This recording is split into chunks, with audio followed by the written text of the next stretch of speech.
muito feliz de estar aqui nessa noite. Me sinto muito honrada. Eu estava ali competindo com Fernanda.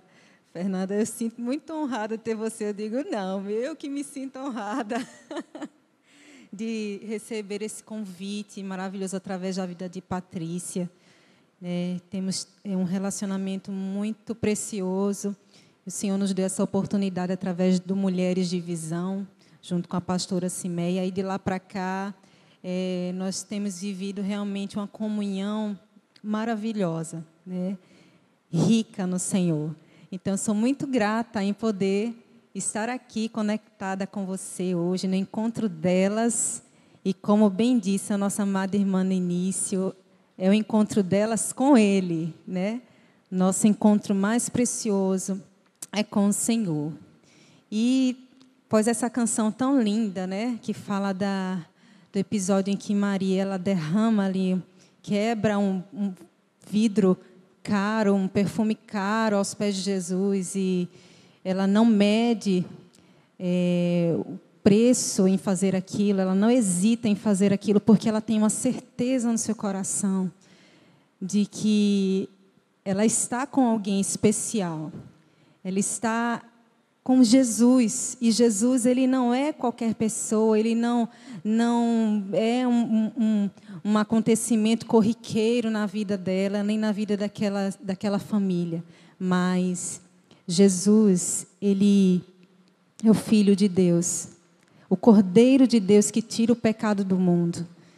E ali Maria estava preparando Jesus para que ele fosse conduzido ao sacrifício. Jesus mesmo disse, ela está me preparando, me embalsamando, Foi muito precioso. Esse episódio fala muito ao nosso coração, não é verdade? O que é mais precioso para você?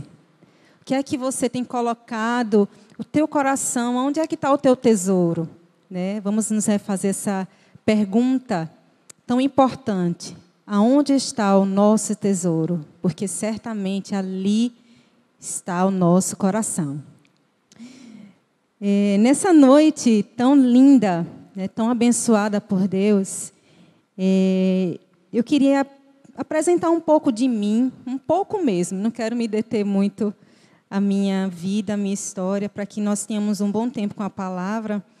E, como disse Dani, meu nome é Noélia de Oliveira Carlos, e sou casada com Henrique, tenho 2 filhos, abençoados, lindos, amados, E eu vou contar um pouquinho da minha história, de como comecei a caminhada com o ministério. Como nós conversamos, eu e Pati, nós falávamos sobre essa questão do despertamento para o ministério, do encorajamento para o ministério, na nossa vida, enquanto mulheres. E, na minha vida, aconteceu da seguinte forma, vou dar um breve testemunho. Eu fui sendo introduzida por Deus, Deus foi me apresentando o dom que Ele estava me dando desde cedo, Embora a gente nunca entenda as coisas por completo no início, mas Deus foi me apresentando ao dom da música, sem eu nunca ter uma aspiração para a música muito centralizada na minha vida. Eu não tinha esse sonho de ser, de cantar, de tocar, nem nada disso. Não tinha isso centralizado em mim, mas Deus tinha um propósito com isso, E Ele usou várias pessoas, várias circunstâncias, para que eu pudesse ir compreendendo esse dom que Ele tinha derramado em minha vida. Para que, através desse dom, eu viesse a cumprir o chamado. E, quando eu era de pré-adolescente, assim, para adolescente, Quando, na nossa casa, tinha um irmão meu que ele gostava muito de ouvir forró, ele ouvia muita música. E ele tinha vários CDs, ele gostava muito de compor também. E eu consigo enxergar que a partir dali, daquele costume dele de tanto ouvir música e de gostar de compor, aquilo dali já foi me influenciando um pouco, né, no meio da música. E também tinha uma pessoa que trabalhava lá na casa da minha mãe, né, muito especial para a minha vida, que ela também tocava violão e cantava músicas cristãs dessa vez, né? Porque meu irmão ele não é cristão, mas essa menina chamada Aldenita, ela trabalhava na casa da minha mãe, e ela levava um violão e a gente cantava algumas músicas, ela me ensinava algumas músicas da igreja. E aquilo dali também foi tomando meu coração, né? Foi trazendo à tona a capacitação que Deus havia colocado na minha vida em relação a cantar, em relação à percepção musical. E dali, né, quando eu passei a caminhar com Cristo, já adolescente, eu tinha de 14 para 15 anos, mais ou menos, e meu irmão, aquele que gostava muito de música, me presenteou com um violão. Meu primeiro violão, e eu não sabia, não fazia aula, nada, e comecei a aprender devagarinho, a pegar a cifra, a pegar algumas coisas na internet, pedindo dica aos amigos, e aí fui aprendendo devagarinho, eu estou arranhando até hoje. E foi um presente muito especial, que eu tenho toda a certeza que foi Deus, através da vida do meu irmão também, me incentivando e me conduzindo mais uma vez ao dom. E dali, quando eu passei a frequentar a igreja também, na caminhada com Cristo, tinha cultos caseiros, né? E nesses cultos caseiros, num desses cultos caseiros, um irmão chamado Marcos, né, de apelido Caco, ele estava do meu lado, e enquanto nós cantávamos juntos na roda lá do culto, ele ouviu minha voz, ele disse, nossa, né, que bênção você cantando e tal. E ali também foi mais um incentivo de Deus e mais um apontamento de Deus. Eu comecei a cantar na igreja. E, enfim, tem muita história ainda até eu chegar ao que hoje é o Missão Profética. Numa outra oportunidade, nós podemos contar com mais detalhes. Mas hoje eu não vou me deter muito a isso. O que eu quero dizer com isso, né? O que eu quero trazer para vocês com essa apresentação? É que Deus, de fato, ele tem uma forma especial de nos apresentar ao projeto que Ele tem para nós, muito antes de nós existirmos nesse corpo, nesse formato, né? Porque Ele nos conhece, Ele sabe sobre nós quando nós ainda éramos substância informe no ventre materno, e muito antes de estarmos no ventre, Ele já nos conhece.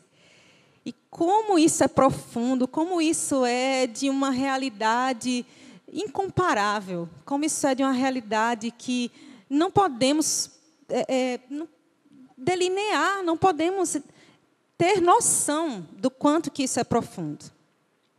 Né? Como Deus nos conhece, como Deus ele preparou, desde antes da fundação do mundo, cada detalhe especial para a nossa vida. Né? Eu nasci... E a família que é a minha família, que cuidou de mim, não é minha família biológica, né? Eu fui abandonada por minha mãe biológica no hospital, e minha mãe me conta que eu nasci desnutrida e tive muitos problemas de saúde no início. E ela foi cuidando, e Deus deu a graça, né?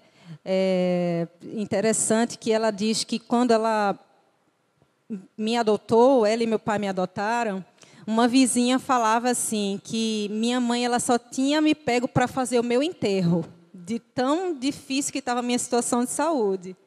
E hoje eu estou aqui, tenho 2 filhos, minha mãe tem 80 anos, meu pai também, e eles estão aí para ver as bênçãos de Deus sendo manifestas, né, na vida deles e na minha vida. E como é maravilhoso tudo isso, vivenciar tudo isso, sabendo que Deus cuidou de tudo. Deus cuidou de cada detalhe, né? Sou muito grata a Deus por isso, louvo muito ao Senhor por isso. E eu queria, nessa noite, compartilhar um pouco com vocês sobre essa questão do propósito de vida que Deus nos deu em Cristo Jesus, né? E, para começarmos, é importante que a primeira impressão que a gente tenha muito clara em nós, quando pensarmos em propósito, é que nós não somos o ponto de partida. Nós não somos o ponto de partida quando pensamos e queremos compreender sobre propósito de vida. Sobretudo, o propósito de vida que Deus nos deu em Cristo Jesus. Antes de entendermos o que nós devemos fazer e buscarmos ser bem-sucedidas naquilo que fazemos, nós precisamos saber a que nós somos chamadas. Nós precisamos ter isso consolidado em nossas vidas. E em Romanos, no capítulo 8, a partir do verso 28, nos diz a esse respeito, sobre a que fomos chamados. E eu quero te convidar a fazer essa leitura. Romanos, no capítulo 8, 28, está escrito o seguinte: sabemos que todas as coisas cooperam para o bem daqueles que amam a Deus, daqueles que são chamados segundo o seu propósito. Porquanto aos que de antemão conheceu, também os predestinou para serem conformes à imagem de seu Filho, a fim de que ele seja o primogênito entre muitos irmãos.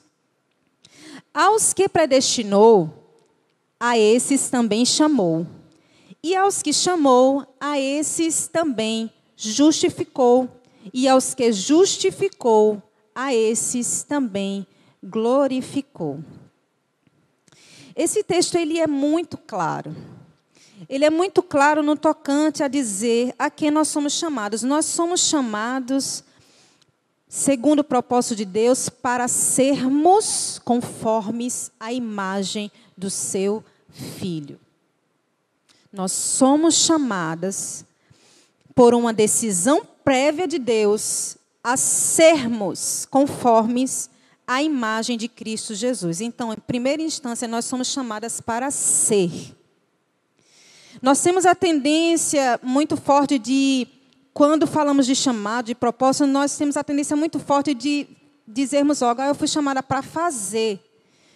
Eu tenho que fazer isso ou aquilo. Não. Primeiro lugar de tudo, nós fomos chamadas para ser.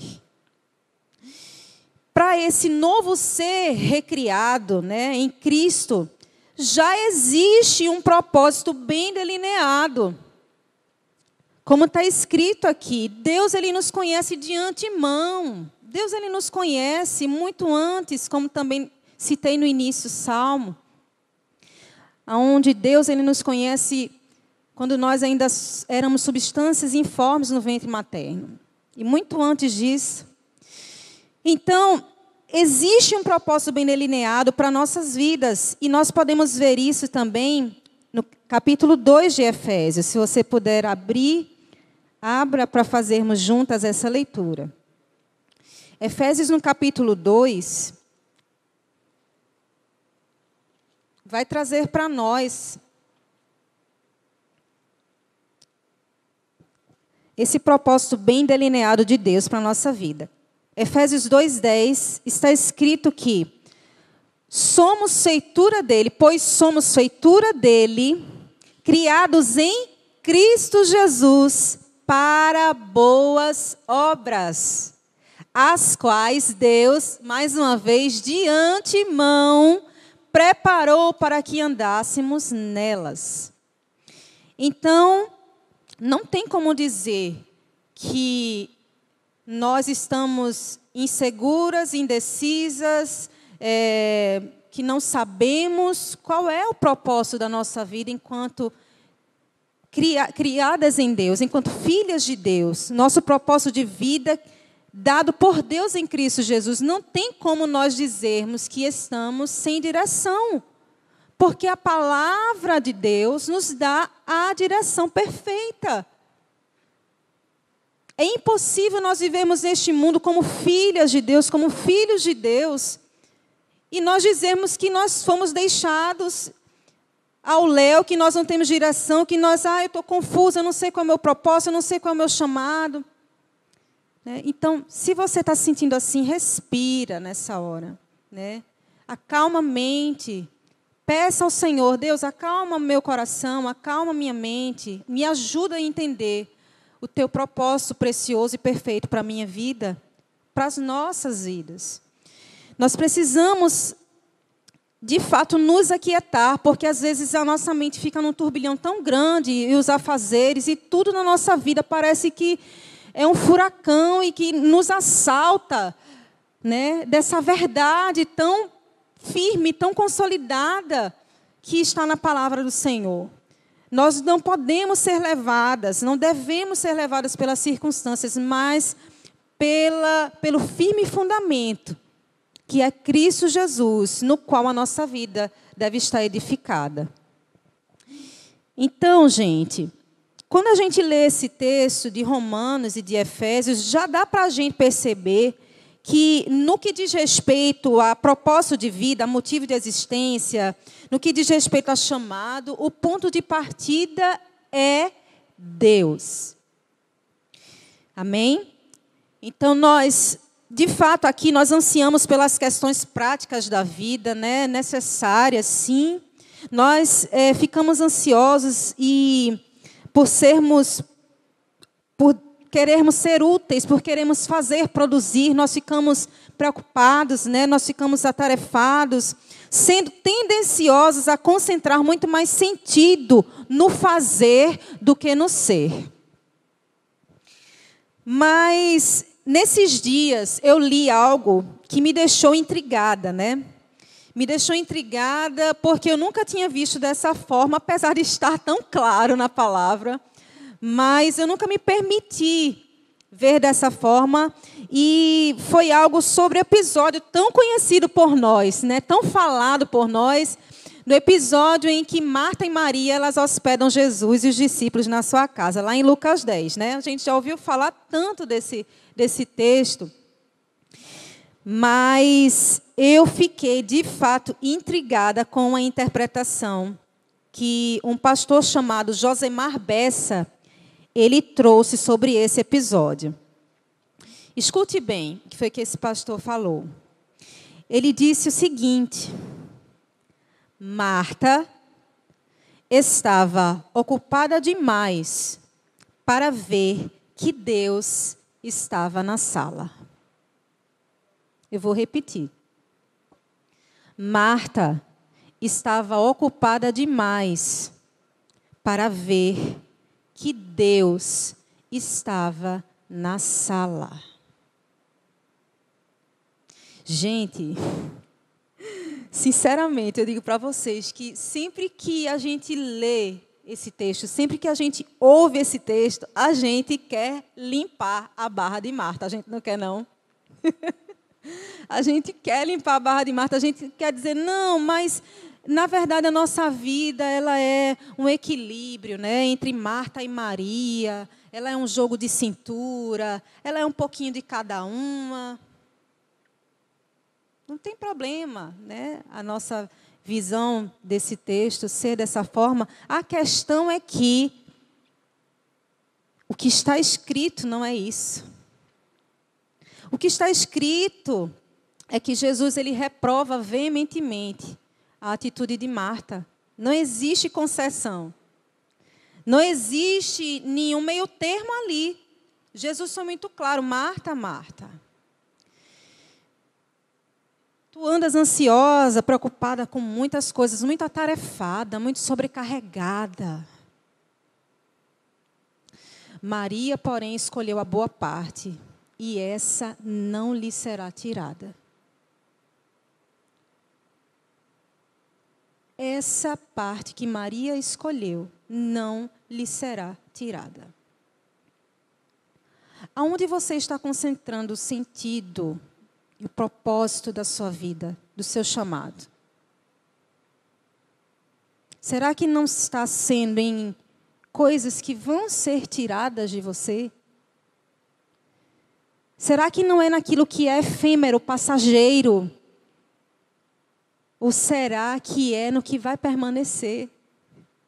Como foi a atitude de Maria. Não só naquela vez que ela se sentou aos pés de Jesus para escutá-lo, mas quando ela quebrou o vaso e derramou o perfume tão caro e foi tão censurada no meio daquelas pessoas ainda tão distantes daquilo que Maria já há muito tempo já sentia, já era, sabe, já queimava dentro de Maria aquela certeza sobre a pessoa que estava ali com ela. Nós temos um propósito de vida dado por Deus em Cristo Jesus. A que distância nós estamos disso? O que é que está nos impedindo de visualizar isso? A gente não pode fugir do que aconteceu naquele episódio de Marta e Maria. A gente não pode fugir da realidade daquele episódio, porque foi dada uma resposta muito clara a Marta, em meio à sua inquietude e ao seu questionamento. É muito precioso quando Deus ele nos dá a graça de entendermos o valor de cada coisa e nos ensina as prioridades corretas através do Espírito Santo. Através do Espírito Santo, nós somos direcionadas, nós somos ensinadas a prioridades corretas, a o que realmente vai permanecer. Isso não vem de nós mesmas, não vem de nós mesmas. Vem do Espírito do Senhor. Como está escrito a respeito do Espírito Santo, que Ele nos lembraria a respeito das palavras do Senhor, que Ele é o nosso Consolador, que Ele nos ensinaria tudo quanto o Senhor Jesus deixou aos seus discípulos para que fosse espalhado pelo mundo.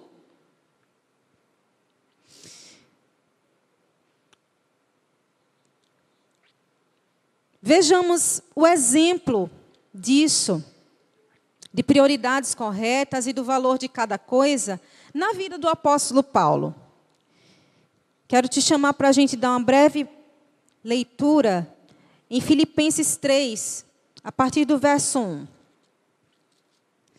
O apóstolo Paulo, ele faz uma lista de méritos da sua vida, mas é interessante como ele faz o desfecho de todo esse mérito que ele lista aí nesse trecho de Filipenses 3. Filipenses 3, a partir do primeiro versículo, o apóstolo Paulo diz assim, ó: Quanto ao mais, irmãos, alegrai-vos no Senhor. A mim não me desgosta e é segurança para vós que eu escreva as mesmas coisas.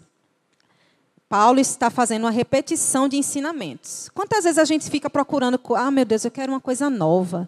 Eu não aguento mais isso, eu não aguento mais ouvir aquilo. Eu não aguento mais. A gente procura muita coisa nova, a gente fica ansioso, a gente fica impaciente. Meu Deus, eu quero algo novo. Vamos começar a nos perguntar, que tipo de novidade é essa que a gente tanto anseia? Qual é esse novo que a gente tanto anseia? Mas vamos lá. Verso 2, o apóstolo Paulo continua: acautelai-vos dos cães, acautelai-vos dos maus obreiros, acautelai-vos da falsa circuncisão, porque nós é que somos a circuncisão. Nós que adoramos a Deus no Espírito e nos gloriamos em Cristo Jesus e não confiamos na carne. Bem que eu poderia confiar também na carne. Se qualquer outro pensa que pode confiar na carne, eu ainda mais. E aí ele começa a explicar por quê. Que ele poderia ter toda a confiança na carne, pelos méritos dele, né? E ele começa aqui, ó. Eu, Paulo, circuncidado ao 8º dia, da linhagem de Israel, da tribo de Benjamim, hebreu de hebreus, quanto à lei fariseu, quanto ao zelo perseguidor da igreja, quanto à justiça que há na lei, irrepreensível. Mas o que é que ele fala no próximo verso? Presta bem atenção. Mas o que para mim era lucro, isto considerei perda por causa de Cristo. Sim, deveras considero tudo como perda, por causa da sublimidade do conhecimento de Cristo Jesus, meu Senhor, por amor do qual perdi todas as coisas e as considero como refúgio, como lixo, para ganhar a Cristo e ser achado nele, não tendo justiça própria, que procede de lei, senão a que é mediante a fé em Cristo, a justiça que procede de Deus, baseada na fé. Verso 10, para o conhecer e o poder da sua ressurreição e a comunhão dos seus sofrimentos, conformando-me com ele na sua morte, para que, de algum modo, alcance a ressurreição dentre os mortos. Gente, como isso é intenso. Como isso é intenso e precisa ser uma realidade na nossa vida. Paulo pegou todas as estrelinhas dele, que ele ganhou. Todas as notas 10 que ele tirou. Tudo aquilo que ele podia usar para ter uma vida de pleno sucesso, de ascensão, de status na sociedade. Ele disse, olha, eu tenho tudo isso aqui, ó. Tudo isso eu tenho. Mas sabe o que é isso? Sabe o que eu considero isso? Agora, por ter conhecido a Cristo, ele diz que tudo isso não passa de lixo, esterco. Meu Deus do céu.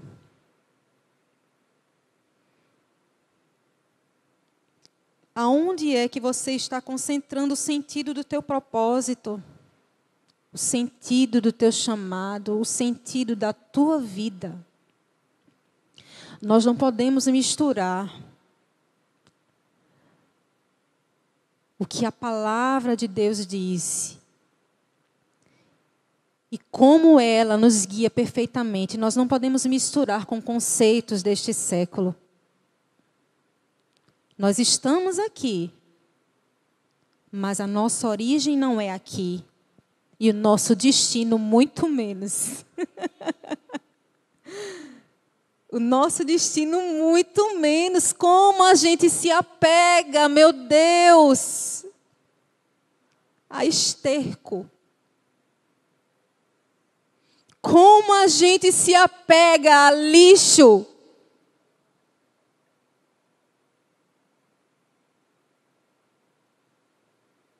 A gente vive aqui nesse mundo como realmente aquele povo vivia nos tempos de Noé, como está escrito na palavra.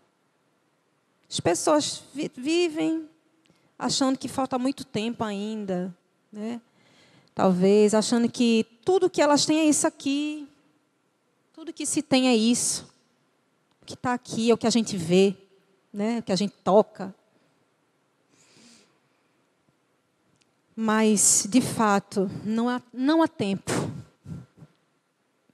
Não há tempo a perder. Ou a gente vive no meio do lixo, ou a gente vive a promessa que existe em Cristo Jesus para a glória futura. Não tem como ser os dois, né? Não tem como ser os dois. Mas, sabe, sobre chamado, a gente precisa entender uma coisa. Né? Muitas vezes a gente confunde o dom que Deus nos deu com o chamado. Faz parte do chamado, o dom. Mas o dom em si, ele não é o chamado. Nós temos em Deus um chamado comum.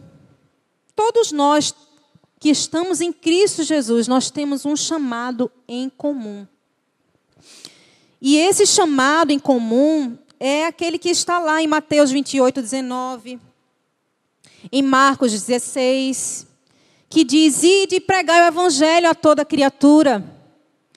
Ide, fazei discípulos de todas as nações, batizando-os em nome do Pai, do Filho e do Espírito Santo. Esse não é um chamado só para o pastor, minha gente. Isso não é um chamado só para o grupo de louvor.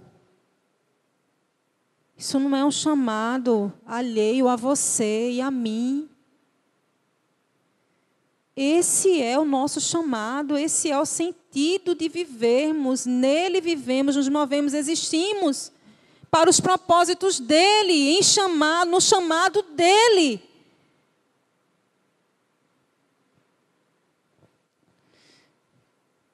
Esse é o chamado que nós temos. Ide, pregai o evangelho a toda criatura. Ide, fazei discípulos. Outra coisa também é que Deus, em sua multiforme sabedoria, e também conforme a sua soberana vontade, Ele repartiu dons que são meios pelos quais a sua igreja ela se relaciona com o mundo, se relaciona entre si e é edificada. E esses dons, né, Deus ele usa para proveito do crescimento, da edificação da sua própria igreja. E de forma que nós possamos cumprir esse chamado primordial, que é o de levar o evangelho a toda criatura. É para isso que servem os nossos dons. Os nossos dons não devem servir a nós mesmos. Nós não devemos manipular os dons que Deus nos deu ao nosso favor. Quantas vezes nós vemos isso acontecer, infelizmente? Que o Espírito Santo nos desperte para que possamos rever os nossos conceitos, valores. Né? Eu não quero aqui demonizar fama. Não quero. Né? Não quero demonizar as personalidades famosas no meio cristão. Jamais. Não é com essa intenção que eu vou falar, que eu falarei o que eu vou falar agora. Mas Charles Spurgeon, né, o príncipe dos pregadores, disse o seguinte: a fama mata mais profetas do que a perseguição. E isso é pura verdade. É pura verdade. Está aí sendo discutido, né? Essa questão da cristofobia. Existe ou não existe? Claro que nós, enquanto servos e servas de Deus, nós não temos dúvida de que isso existe. Né? A apostasia, a heresias, tantas mentiras que estão sendo propagadas aí em velocidades recordes, né? Hoje em dia com as redes sociais. Se antigamente, no tempo dos apóstolos, dos pais da igreja, existia a propagação dessas coisas, quanto mais hoje, gente. Que a gente pensou, o negócio já está lá, lá do outro lado do mundo. A gente ri, mas é sério, né? Muito sério. Então, Spurgeon, quando disse que a fama mata mais profetas do que a perseguição, é uma realidade, sabe por quê? Porque uma igreja genuína que é perseguida, ela não teme aqueles que matam o corpo, mas não podem matar a alma, não pode matar o espírito, não pode matar a nossa essência, não tem poder para nos levar para canto nenhum, porque nós não somos só isso aqui. A igreja genuína que é perseguida, ela é convicta do seguinte, ela é convicta da promessa de que, ainda que morra, ela viverá. Mesmo depois de morrer, nós não morreremos eternamente.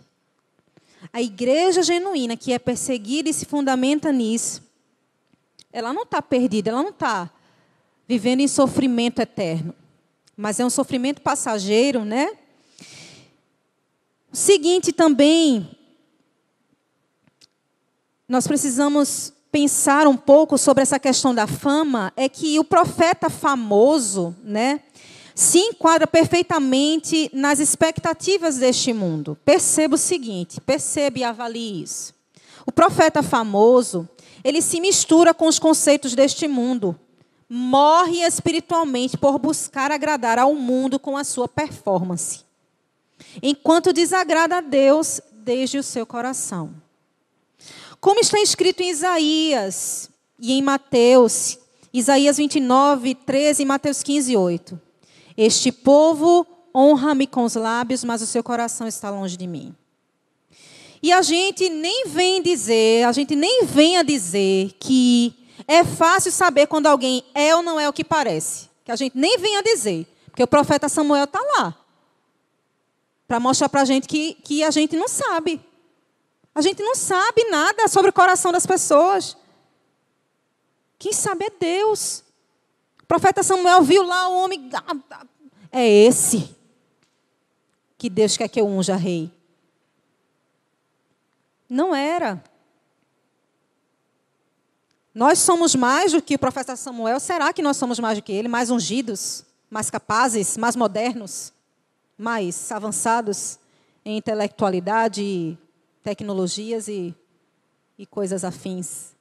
Será que nós somos mais do que o profeta Samuel? Vigiemos, né? Vigiemos. O que foi mesmo que Jesus disse? O que foi mesmo que Jesus disse? Ide por todo mundo e sede famosos. Não foi isso que ele falou? Ide por todo mundo e sede famosos. Não é isso que está escrito? Claro que não. Ide por todo mundo e construam mega edifícios com placas denominacionais. Foi isso que ele falou, né? Ide por todo mundo e façam estruturas monstruosas. Botem lá a placa.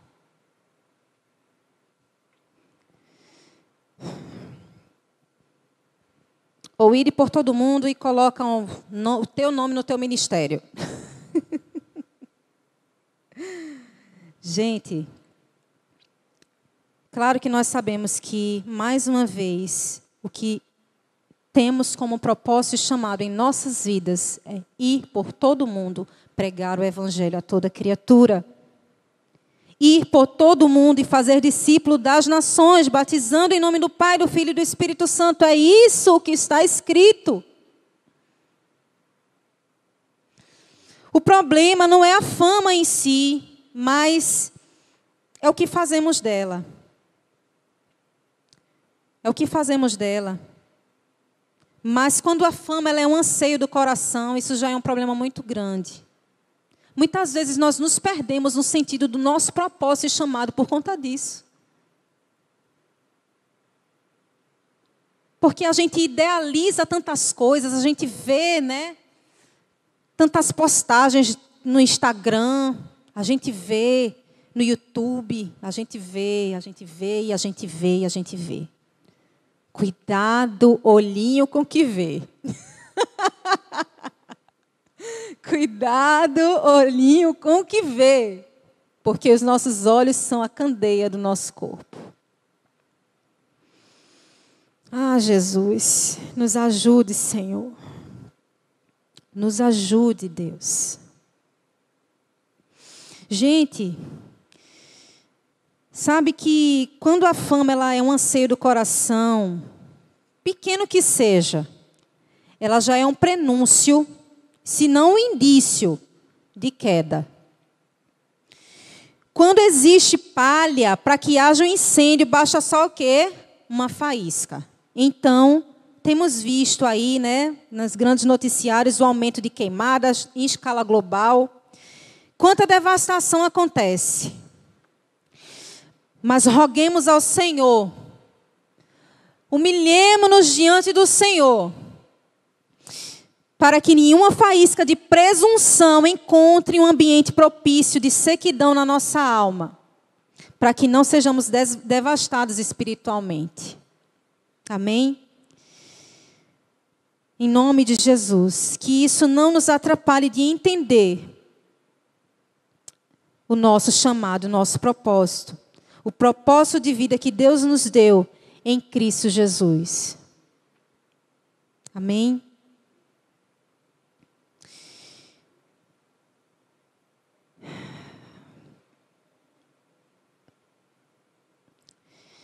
Queria terminar falando o seguinte.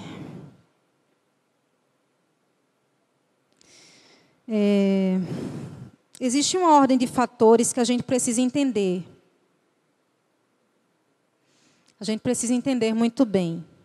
Como foi falado no início, nós muitas vezes damos muito mais importância ao fazer do que o ser. Primeiro, nós somos chamados para ser. Vamos relembrar. Fomos chamadas para sermos conformes à imagem de Cristo Jesus. Não fomos chamadas para sermos conformes à imagem do famoso do momento, gente. Não fomos chamados para sermos a imagem daquela pessoa que a gente diz, meu Deus, eu queria ser ela. Eu queria ser ele. Claro que nós sabemos que isso é escrito lá, o apóstolo Paulo disse, serem meus imitadores. Mas existe uma parte mais importante ainda depois disso.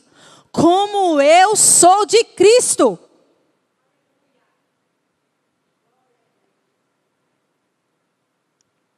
Como eu sou de Cristo. Porque aquilo tudo que Paulo tinha virou lixo diante da sublimidade do conhecimento de Cristo Jesus. E Cristo passou a ser tudo. Alguém disse assim, olha, Cristo ele não é só a cereja do bolo. Ele é tudo ou nada. Não existe meio termo, não existe negociação. Não existe negociação. Então, vamos lá. Existe uma ordem de fatores que a gente precisa entender, né? Em primeiro lugar, antes do primeiro lugar, tenha calma, viu? Porque no terceiro item você vai entender o primeiro. Tenha calma. Primeiro lugar, nós não somos o que fazemos. Calma, viu? Não se desespere. Nós não somos o que fazemos. Quando chegar na terceira, você vai entender essa primeira. Segundo, nós somos, mediante a fé, o que Cristo fez de nós. E o que Cristo fez de nós? Justos, nova criação, raça eleita, sacerdócio real, nação santa, povo de propriedade exclusiva de Deus. Nós somos o que Cristo fez de nós. Por meio de Cristo tudo, sem Cristo nada. Sem Ele nada do que foi feito se fez. Nada viria a existir.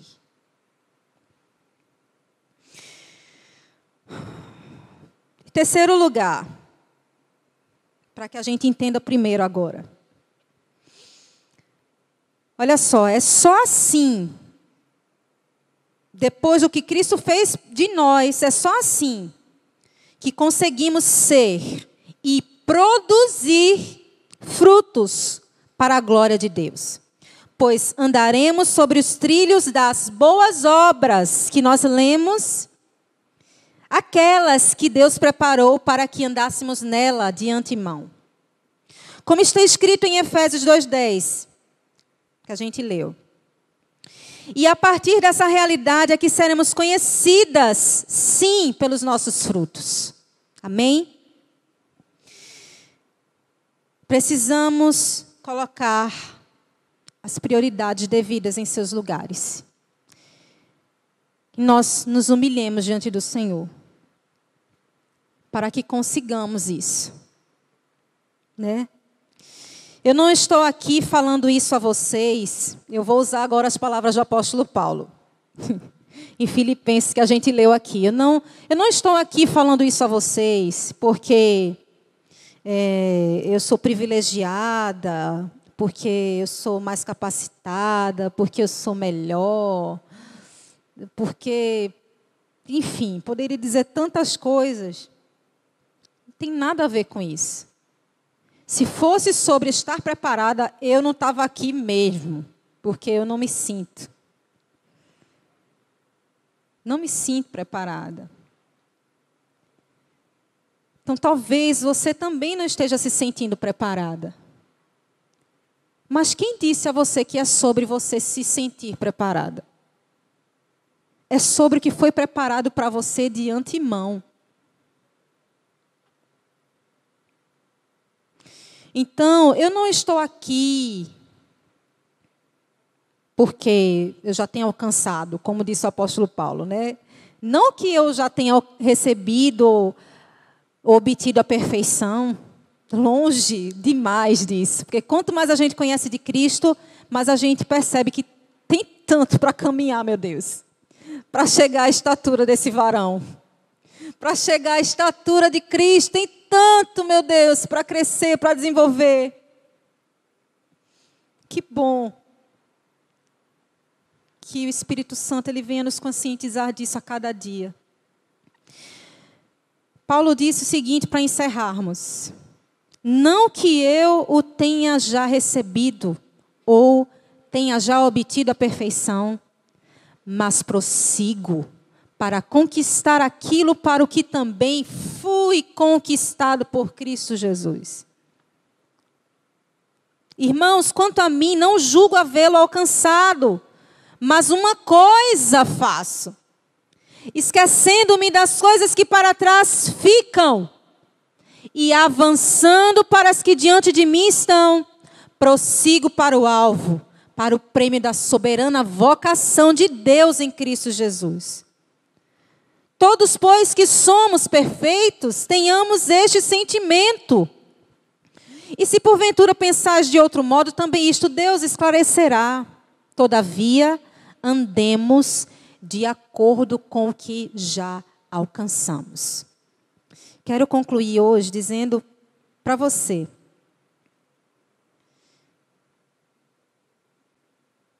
caminhe de acordo com o que você já alcançou, mas jamais permita que o seu coração se encha em nenhum momento achando que já tem alcançado. Ainda falta muito para corrermos, mas nós estamos juntas. Nós estamos juntos, porque nós estamos correndo a mesma carreira. Né? E que lá possamos dizer: combati o bom combate.